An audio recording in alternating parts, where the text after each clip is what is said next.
J'ai reçu quelque chose dans ma boîte aux lettres. Enfin, pas dans ma boîte aux lettres parce que clairement, ça rentrait absolument pas. Mais vous l'avez déjà vu en photo sur Instagram. Vous savez de quoi on va parler aujourd'hui. Je vous laisse l'intro. Mettez votre like et on est parti.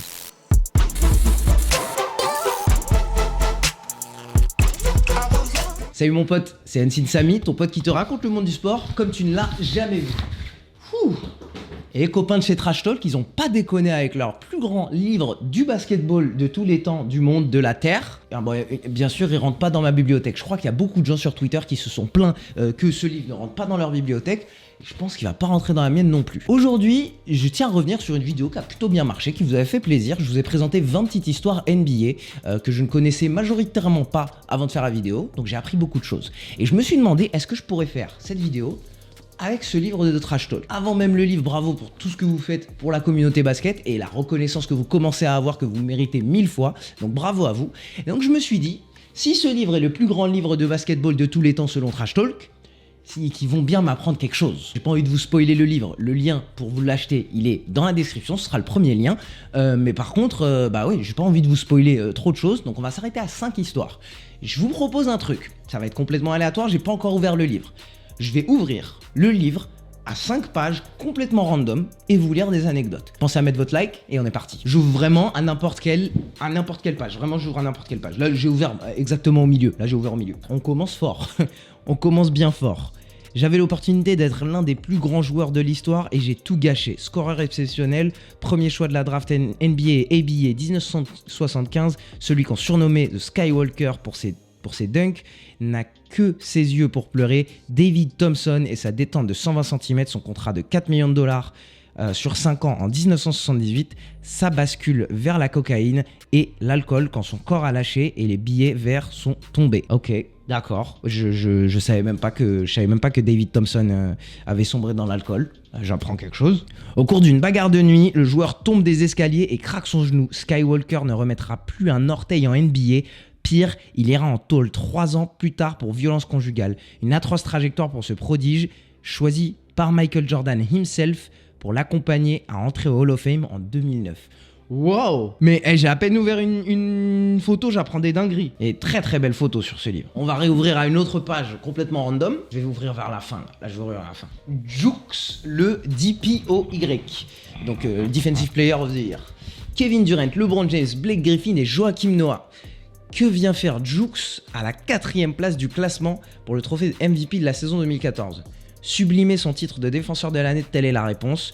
Au four et au moulin avec les Bulls, le pivot réalise sa meilleure saison en carrière. Certes, ce n'est pas toujours beau à voir et cette surdose d'énergie se perd à cash avec un upset dès le premier tour en playoff face aux Wizards. Mais le constat est là, Joakim Noah joue dans la cour des grands. À force de taf et de cœur et de courage, si Chicago est privé de Derrick Rose out au bout de 10 matchs, puis Lou Holding transféré, le pivot français dépasse son statut de point d'ancrage défensif et pour devenir le créateur dans les systèmes de Tom Thibodeau.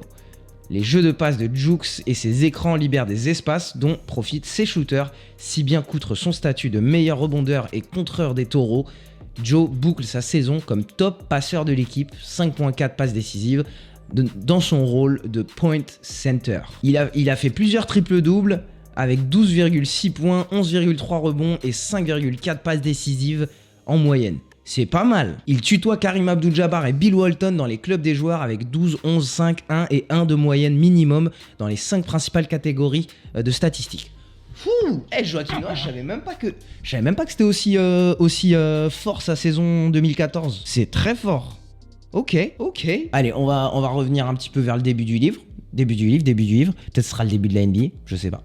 Allez, hop, j'ouvre sur... Bon, je vous le montre, mais vous dites pas Trash Talk, je vous les montrer, ok? Les Whiz Kids. Alors là, les Whiz Kids, absolument, je connais pas du tout. Les Whiz Kids, lorsque la saison universitaire de 1941-42 débute, les regards ne sont pas spécialement tournés du côté de l'Illinois pour mater l'équipe universitaire des Fighting Illini. La squad sort d'un exercice correct, 13 victoires, 7 défaites, mais il voit 3 de ses titulaires plier bagages dans les lascars chargés de les faire oublier. 4 sophomores tapent à la porte pour prendre la relève. Ken Menke, Andy Phillip, Jack Smiley et Gene Vance. Ces 4 étudiants vont alors poser les fondations d'une histoire peu commune dans la fac, marquant celle de la conférence Big Ten avec leur défense agressive et leur vitesse. On les appelle les Whiz Kids. Leur bilan, 2 titres de conférence consécutifs, rien que ça. Et après la première bannière obtenue en 1941, les Boys continuent sur leur lancée pour conserver la Big Ten l'année suivante. En envoyant carton offensif sur carton offensif, alors certes, leurs 58 points de moyenne n'impressionnent pas face aux standards d'aujourd'hui, mais à cette époque, atteindre 40 points dans un match était un véritable challenge pour la concurrence. Autant dire que la marge était importante. En 1943, c'est une étiquette de favori qui colle à la peau de Philippe Menck, Vance et Smiley et leur capitaine Hart. Le problème, c'est que les années 1940 sont marquées par la Seconde Guerre mondiale et que les jeunes Américains appelés à se battre pour leur pays sont très nombreux. Ils sont donc enrôlés en fin de saison avant même que le tournoi universitaire soit démarré. Alors bye bye les parquets, bonjour la boue des tranchées. 3 titulaires de l'équipe disparaissent.